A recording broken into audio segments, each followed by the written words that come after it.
అనుగుణంగా సమగ్ర నైపుణ్యాభివృద్ధి వ్యవస్థను రూపొందిస్తున్నాం. విద్య మరియు పరిశ్రమలు మరియు అభివృద్ధి చెందుతున్న సాంకేతిక రంగాల మధ్య సమన్వయంపై దృష్టి సారించాం.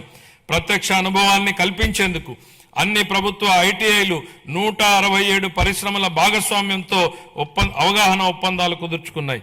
ఈ ఆర్థిక సంవత్సరంలో 9188 మంది శిక్షణార్థులు పరిశ్రమల్లో ప్రత్యక్ష శిక్షణ పొందగా ప్రభుత్వ ఐటీఐ విద్యార్థుల్లో 98% మందికి నియామకాలు లేదా అప్రెంటిస్ అవకాశాలు పొందారు. 26-27 ఆర్థిక సంవత్సరానికి నేను ఈ క్రింది విధంగా కేటాయింపులను ప్రతిపాదిస్తున్నాను.